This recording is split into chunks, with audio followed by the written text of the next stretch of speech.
Stuff and Things. This is Stuff and Things.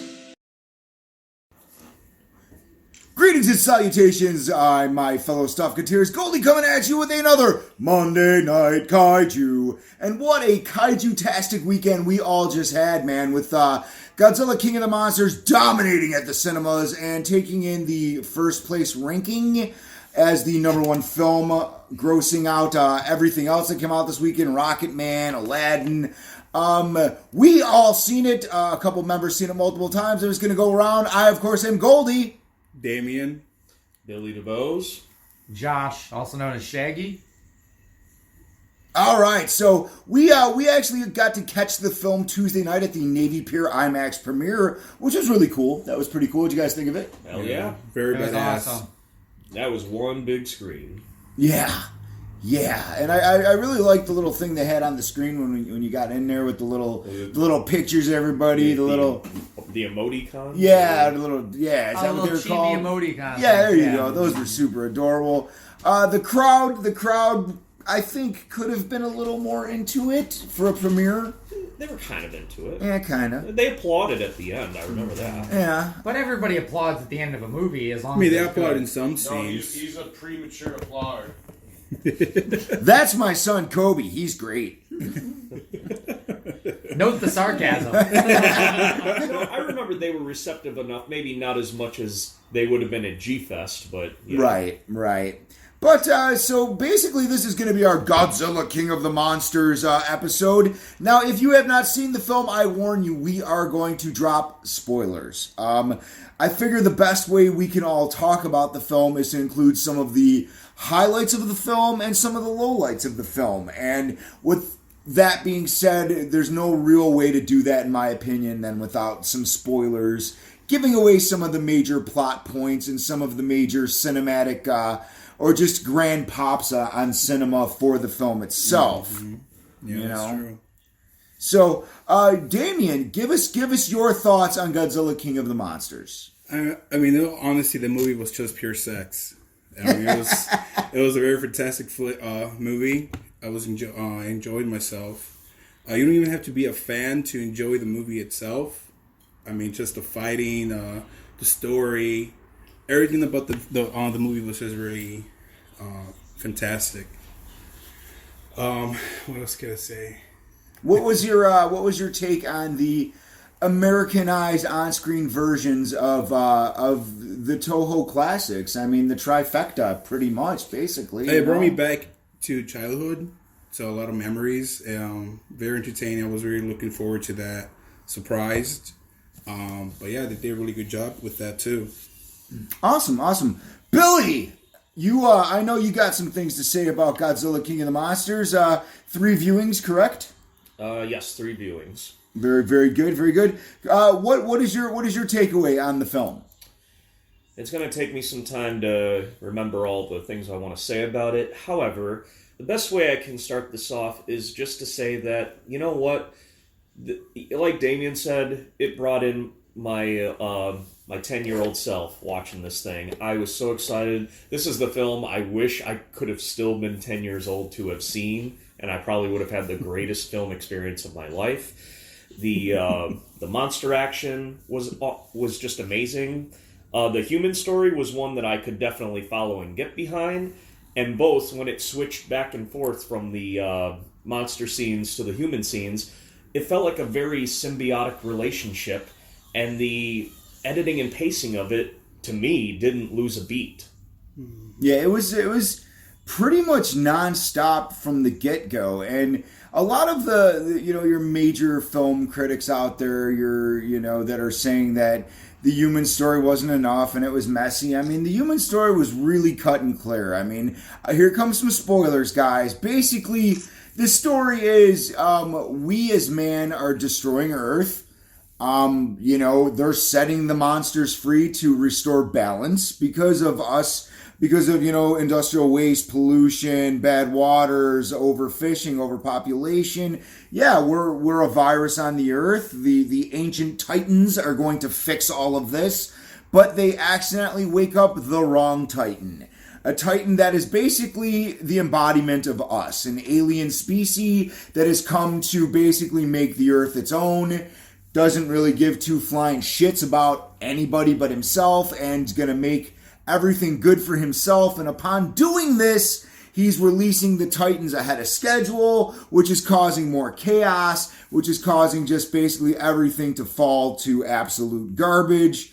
Henceforth, Godzilla, being the embodiment of nature, a force of nature, needs to come and fix the problem. I mean, that's what I took away from the film. Oh, yeah. And the way you say that, it kind of goes back to, they always had to use an alien force to kind of bring about this change, and they kind of reworked it in other ways as the films went on in their different generations. But this was definitely something new on the table that we hadn't seen before. So it was a fresh take on it. Yeah. What I really enjoyed is, honestly, Michael Dougherty, in my opinion, is obviously a fan of the source material. Obviously, because There's no question about yeah, I mean, Rodan coming out of a volcano. I mean, Ghidorah being in a giant frozen solid chunk of ice. I mean, although that's GMK, which isn't everybody's favorite, it's still source material. It's Toho, and Mothra being, pupil form, or coming from an egg, then pupil form, then cocoon form. Sorry, whatever. But either which way, the source material was there, man. I mean, the guy followed it. He said. Yeah. And he gave us really, in my opinion, I mean, there's some guys that, follow the Stuff and Things channel that think I'm out of my mind for saying this, but I really feel that they were the best on-screen adaptions of these monsters that I have personally ever seen. I would go as far as saying that. Yeah. Awesome. Yeah, I would agree with you 100%. I agree as well. Especially loved how they did with Mothra. Hold on, Josh, we're getting you. We got to ask you. Oh, I'm sorry. Because we got to get to Josh. I was going to say, we need we're getting to Josh. We're getting to Josh. Billy just finished with his take on the movie. We're going to go more in depth with stuff, people. But, all right, ladies and gentlemen, Mr. Shaggy. Shaggy, what's your takeaway from Godzilla King of the Monsters? This movie is awesome. It's finally, they did what, if you've watched the first one, and you'll probably have a lot of people had their gripes about the first one, not enough Godzilla, a lot of human story, blah, blah, blah, blah. That's what the main issue was the first one. The second one, they finally did what I wish they did in the first one, where they actually have a decent amount of human story, but not a whole lot. They have a lot more monster fighting. They did just overall really good. And also, Godzilla doesn't have thunder thighs. He doesn't look like a fat ass. Because if we really sit down and think about it, gravity would hold him down. And there would be no way that he'd be able to move. So... He doesn't have elephant feet. Yeah. I agree. Yeah, but no elephant feet, no elephantitis of the feet or any other extremities. They did manage to work some toes in there this time. Yeah. So I really liked how they changed it up a bit. The Mothra, how they did it, I really like the stinger ending of Mothra and everything. Oh, also, and in the movie as well.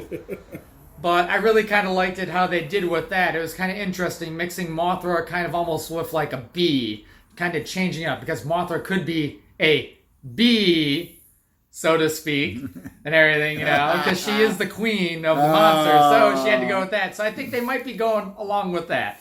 And also, speaking of bees in that sense, Rodan. Now, as Goldie we were having a discussion, Goldie was saying that Rodan was pretty much kissing Ghidorah's rattlesnake ass. Yeah. And the second Godzilla beat him, then he goes and is like, I'm yours, master. Please forgive me for all the things that I've done. It's pretty much just like, he does the little, like I said, he did the little curtsy, and instead of it being like a little cape, it was his wing he brings around. He looks at Godzilla, his little sad little puppet dog's eyes, like, my bad, dude. Sorry about that, man. I mean, Ghidorah was like, cool, but you're cooler guy. I mean, I get it. It's cool. No big deal. I follow you now, bro. It also reminded me of something. For those if anybody gets my joke there. And for any of those people that don't get the joke now, we'll just give it a moment. He was making reference to the Skeksis from Dark Crystal. Just in case if you didn't know, but that is a good movie that you should watch also if you haven't. I guess, it has monsters in it, so could it be considered a kaiju film? I mean, kaiju's not exactly giant monsters. I guess the actual, it's strange beast is the actual... Because Japanese for strange beast. Yeah. Strange mythical beast. Yeah, so I guess Skeksis could be kaiju. Yep. Mm-hmm. In the sense, yeah. In a way, yes, but smaller kaiju. Yeah. And my ex-wife is definitely a kaiju. So, other than that, I mean, let's talk a little. Let's get a little more in depth with Godzilla. I'm going to ask some more questions to the guys for the Monday Night Kaiju crew. Damien, how did you feel about the overall representation of the monsters in the film? They were on point. I love what they did with Mothra and Rodan and King Ghidorah, especially Godzilla. They upgraded him a lot more than they would in for 2014. Wasn't a fan of that suit. I mean, of that. What's the one? Design. But 2019 was like hands down like the best Godzilla. Oh, it was definitely Godzilla. Billy, your take on the representation of the Americanized version of our classic beloved beasts? Yeah, definitely, as Damien just put it, vast improvements, but also kind of improvements that go to throwbacks of their original and respective films. You look at Godzilla; he's got the same spikes as the original. Yeah, almost. they're almost spot on to 54. Yes, and like we were saying, the feet and the head, it's getting close there. It's not quite exactly there, but you see the subtle difference between that design and the 2014 design. I mean, it's not to where it looks too drastic, but it's just there. Mothra definitely looks more like a moth as she had been advertised in like the original films. Does she look like she does in the original film? No, not really, but there's still that same it factor that the original film had with it that Mothra has here. Yeah. Rodan definitely reminds me of the old Rodan film. Oh, absolutely. Hands down. And King Ghidorah, I definitely loved it. The only thing, and it's just a nitpick, it's not a bad thing, the heads all made me think of Smog. But I do love the snake-like posture of it, the rattlesnake feature, and how the necks kind of slither on the ground. And I liked how each head had a different personality there. Definitely kind of had a three hyenas from Lion King thing going there. It's not funny, Ed. I liked the spoiler. I liked when the one head was like kind of messing around with the bodies, like, hey, what's this? Kind of like when I would watch like my dog like kind of nudging a bone or something, like, hey, I'm checking it out. I was like, that's so awesome, and the little fork tongues coming out and licking stuff, awesome, well done, good job, Michael Dougherty. If you ever listen to this, but you probably won't. You never know though. They're victorious, and all the other monsters come and pay homage to the king. And they bow to him, and he has his rightful place in the balance and order of the world. And then the fact that at the end of the film, they gave special nods to Nakajima, it's awesome. It was amazing. My heart melted when that. It was amazing to have an American Godzilla film. Yeah. Mm-hmm. This is a Godzilla film, people. Go see it. Damien, finish up for us. And then Billy, then Josh, and then we're going to, probably blow some farts and do some stuff. My least thing I didn't like is that Mothra didn't have enough running time. She was basically just coming in like 5-10 minutes of the film, but everybody else got plenty of screen time, and not enough of Mothra. But other than that, that's the only complaint. Enjoy the film, the cast, everything about it was really incredible. Any problems that I really had with it? I mean, I can agree with what a lot of people on Facebook and everywhere have been saying about, like, how the nuclear activity would have killed everyone around them if they had been standing too close to Godzilla, or like Jonathan mentioned, the constant fighting at night and the atmosphere kind of clouding up the monster action. I mean, yeah, I noticed those things. Did I let them really affect me? No, because I just saw them more as kind of nitpicks, and I was just having too much fun in the moment to really be paying attention to all those little nitpicky details, and they didn't ruin it for me.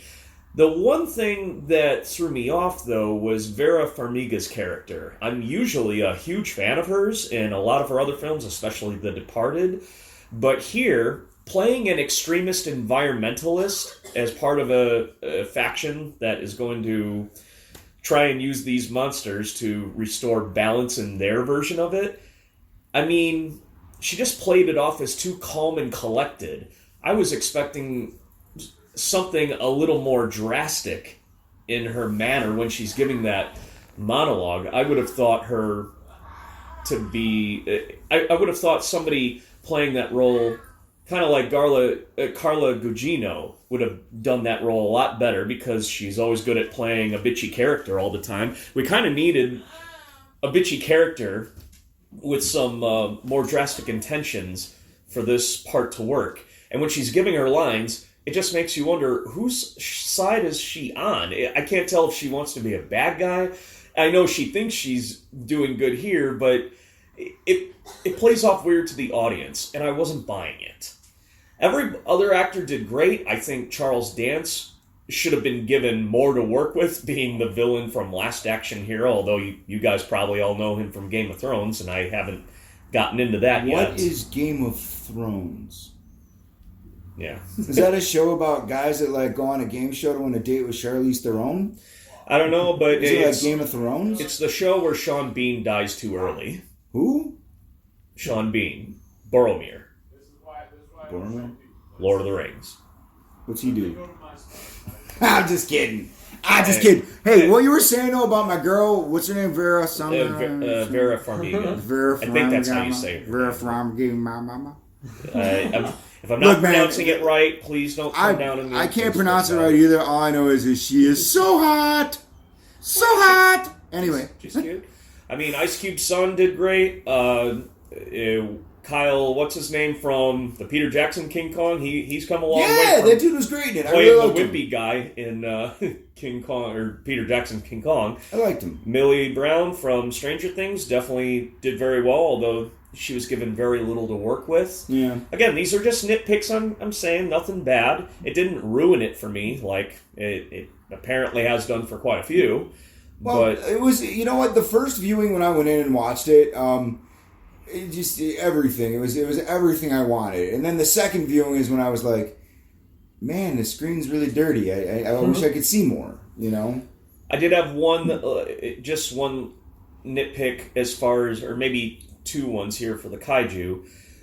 Spoiler alert, at the very end, when Godzilla is about to deliver the death blow to King Ghidorah, I was really wanting to see some red fire come out of him when he's in the burning form. Yeah. But via Destroyer. What we got instead was kind of interesting, where every time he stomped, he was tapping into Mothra's shared power, spoiler alert, and he would make this, like, nuclear aura expand out of him. It reminded me of the old Godzilla Saves the Earth game, the rage power. Oh, yeah. Stomping and rage. Yeah, sorry, I'm not using the right term here, but I liked that, but then we're expecting one big final blast to finish him off, but instead, we get an explosion, and then when he emerges, he's got Ghidorah's remaining head left, and that's all that's left of him, because Ghidorah can regenerate. Interesting power here. Yeah. That was cool. But then he just, like, uses his breath to incinerate him from there. And I'm like, I kind of wanted to see Godzilla blow him away when he was full. and then all the other original kaiju show up, and I'm just thinking, gee, you guys are a little late here. Otherwise, we could have had a classic Destroy All Monsters moment. Well, I'm sure they're saving that for a further, MonsterVerse film. Josh, take us home. What do you got? Okay, so my nitpicks on it. First off, going again with Mothra, I called it even before this movie came out, saying once they said Mothra's gonna be there, I'm like, she's going to sacrifice herself, she's gonna, like, die and give Godzilla power. And spoiler, she does. She goes after, like, King Ghidorah, like, really, this tiny little bug after, like, say, like, a human-sized thing that just don't stomp on it. He goes, bam, she just gets blown up, like, powder, like, mystical fairy power, whatever you want to call it, powder dust, goes and gives Godzilla the power. Okay, so that was my first nitpick. Now, the major nitpick, spoiler, ruins the whole, like, premise of the movie, if you haven't figured it out already, about how the movie is, where it's an alpha. They stole it from, I'm a big fan of, like, all sorts of animated movies, but How to Train Your Dragon 2, where they go and Toothless as first off like the head dragon, but now there's this other bigger dragon that has alpha, so it uses that alpha ability to control him. So this is what they're really doing with this, where Godzilla is toothless and King Ghidorah is this other massive dragon that's controlling all the others. So they're using more dominance on that. So they kind of stole it from there. I mean, it's a cool idea how they did it, but stealing it, I mean, still, I'm a big fan of the cartoon animated movies and stuff, but they stole that from there. Also, another slight nitpicky thing is the little device that they had that they used to the biosignature. The Orca. Okay, so my thing is, all right, so you have this thing, you can use all whatever, the biosignatures and frequencies, but how do you know saying, okay, you have a nice monster to soothe this person, but how do you know you're not saying, it's like, I'm going to do whispering dirty things into their ear kind of thing. Is that what you're doing, And then, could it be the same frequency, but then change it to slightly bit, still the same monster, but now you're being like really mean to them or something? I mean, that's really kind of difficult and really how to control, especially like, 5 years of really doing this. I'm like, I think that's only kind of like they're like, we're testing this out, and then they just all of a sudden got to work when dealing with Mothra, and she didn't get killed, but that was awesome with the Mothra larva going crazy, squirting little silk out at everybody on there. Mothra larva was pretty cool in this. Yeah, absolutely. Josh, just question. Are you saying that you were confused that if they used the right frequency on Mothra, say, that same frequency would draw out another bad monster? Is that what you're getting at? No, just saying like on the same monster. If you say if we're using contacting Mothra and they use Godzilla's roar, but did it like in a certain frequency, but it's still Godzilla's roar, so it could be like, I'm whispering sweet nothings into your little larva ear, or I'm going to rape your little larva nest, or whatever. So that might anger Mothra.